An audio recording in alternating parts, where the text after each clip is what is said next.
Welcome to Facts and Facts. I became a father 27 years ago, way back in 1998 with my first wife.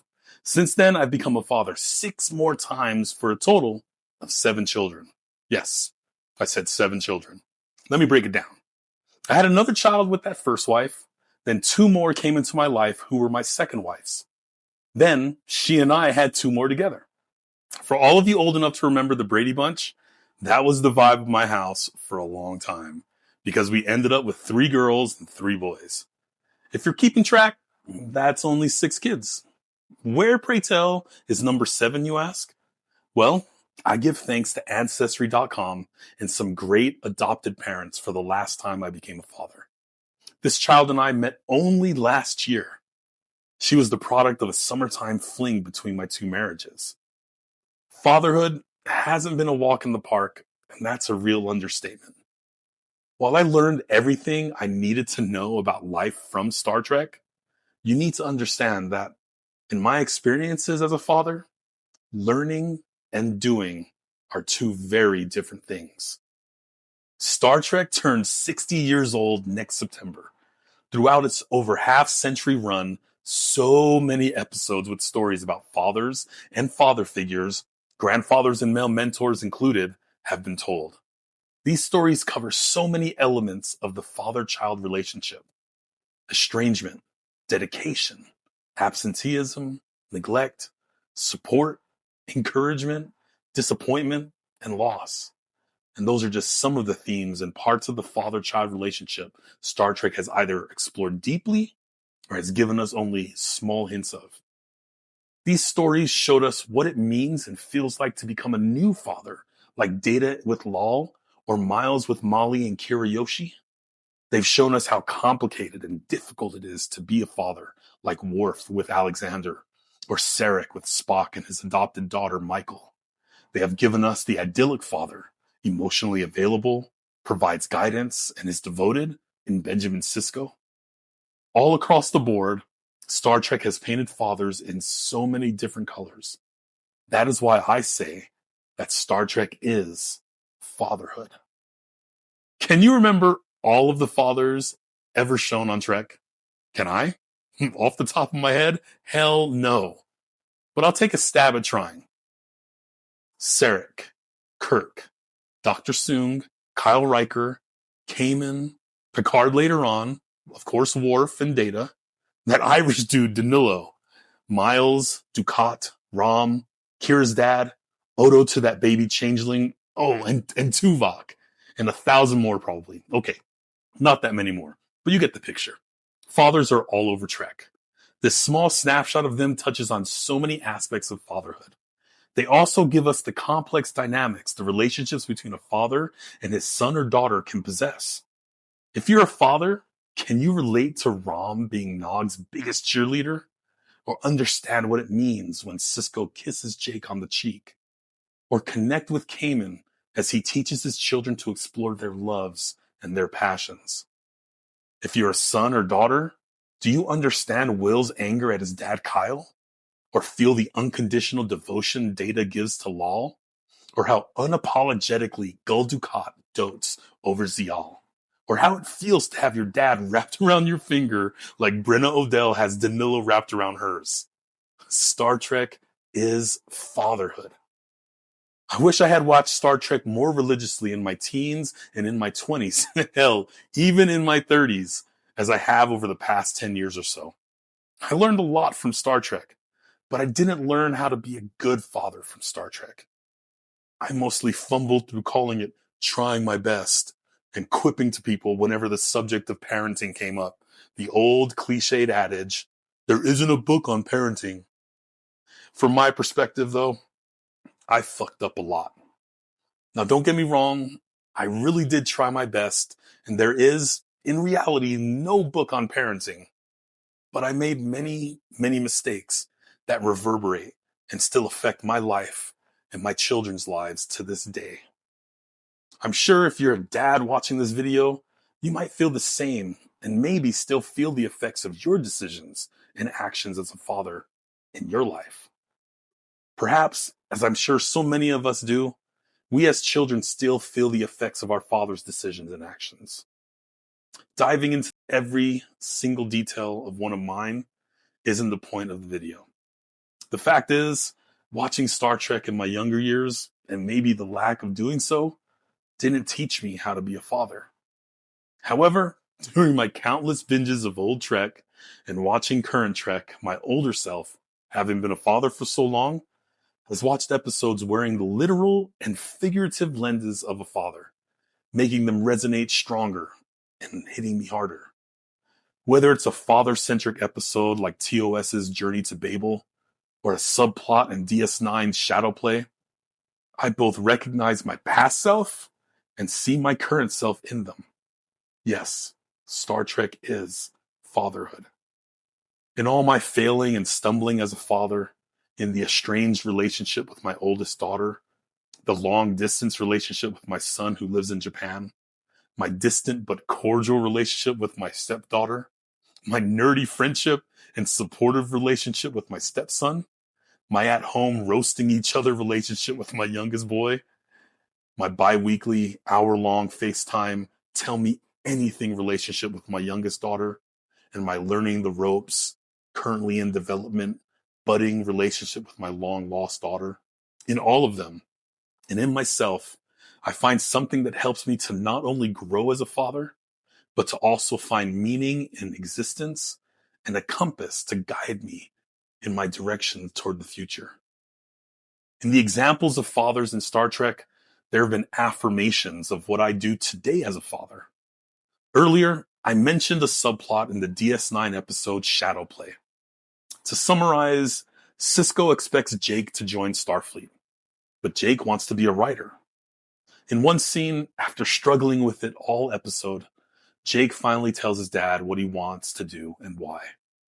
Avery Brooks, as Benjamin Sisko, displays a palpable, hard disappointment on his face.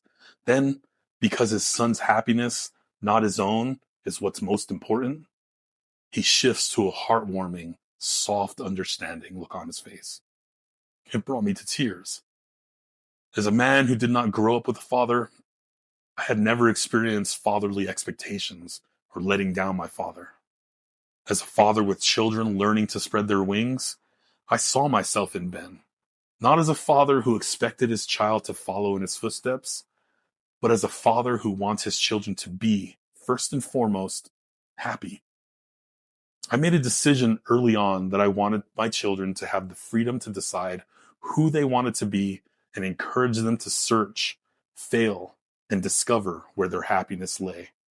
I have a gay child, a child who lives abroad, a child searching, a child discovering, a child testing, a child wondering, and a child living day to day. They are all living their best lives and settling into who they are and hopefully finding exactly what makes them happy. In the inner light, Cayman says to his daughter, "Seize the time, Maribor. Live now. Make now always the most precious time. Now will never come again." That is the same message, not in those words and not as eloquently, I share with my children. The fathers in Trek also highlight what I've failed at in the past and remind me of what I continue to struggle with today. I've been in Worf's shoes in so much as I have failed to be a present, calming, teaching force in my children's lives. But unlike Worf, I've been in all but one of my children's lives, yet absenteeism and neglect isn't defined only by being there physically with your children. You can be there and also not be there. My actions and behaviors, isolating myself, doing drugs, angry outbursts, working long hours, caused anxiety and doubt in them and called into question my devotion and dedication to them. I've been like Sarek, overly critical and unwavering in my approach. Over time, I made drastic and much needed changes. I tried and found different approaches and I learned to ask for help. I've been reminded by Rom, Sisko, and O'Brien that I have to be present when I'm with my kids. And by Bashir's father that I need to hold myself accountable for my actions and behaviors, both past and present. Star Trek is fatherhood because it depicts fathers in all shapes and colors, in all lights, good or bad, and never shies away from the reality of its complex nuances. My father bought me a bike when I was a kid. Allow me to paint the scene. It's New York City of the late 1980s, smog, drugs, violence, and poverty. We live in Washington Heights on the 10th floor of one of four 32-story buildings called the Bridge Apartments. The two-story base of each building is made of brown brick. My father is in a sometimes volatile, in and out relationship with my mother, which is mostly out and completely confusing for me. My father was good to me and tried, when he was there, to protect me from my mother. So, in his umpteenth attempt to see my brother and I, and what would ultimately be the last time I would see him until I became an adult, he brings over a bike. He takes us downstairs onto the less busy north side of the building and tries to teach us how to ride it. I remember being scared, but felt better with him holding the seat to keep me upright. I remember scraping my hands and knees on the brick wall of the building. I kept veering towards it in attempts to try to catch myself. I remember gliding past the busy highway that traveled below the buildings. I remember seeing my father from afar, feeling the sting in my hands and knees, tears welling in my eyes, as I watched him running along, holding the seat for my younger brother. Neither of us learned how to ride a bike that day. I'm not even sure how long we were out there with him. What I do know is that, despite my mother throwing up obstacle after obstacle to block him, his attempt at being a father that day wasn't futile to me. The memory still lingers like the voice of the bored collective. My hope as a father is that my kids grow up to be better than I was, like any father. I hope that I didn't fuck them up too bad. I hope they apply my good examples and have learned to stay away from all of the bad ones. I hope they all find a love of themselves, find someone who loves them the way they want to be loved, and they love others the way those people deserve to be loved. One of the reasons why I watch Star Trek so much is because I get something out of each episode. It's like what people who read the Bible say. You can read the same passage over and over and over again, and you'll find a different meaning each time. It's the same for me watching Star Trek over and over and over again. As I focused on the episodes featuring fathers, in whatever capacity, I have found differing meanings, differing examples, scathing reminders, and strengthening encouragement. I don't know what my father hoped for me to be. I honestly don't think about it much, and I didn't ask him when I last saw him back in 2011. But as I've worked on writing this video, it's crossed my mind a few times. Yeah. I'd like to think that as the years passed before we saw one another again, and the years that have passed since, that he at least has hoped that I'm happy. Stay engaged. Hey, if you're liking my content, please like, subscribe, and comment. Anything and everything helps. It's really important for me to try to grow this channel, and I'm doing my best to help it grow by putting out some, I hope, good content for everyone. If you're interested in following me on my other social media platforms like Instagram or TikTok, links are in the description. And if you feel up to it and you want to donate some money to help me produce these videos, there's also a link for Venmo down there. Anything and everything will help, like I said, and I appreciate all of you. Stay engaged.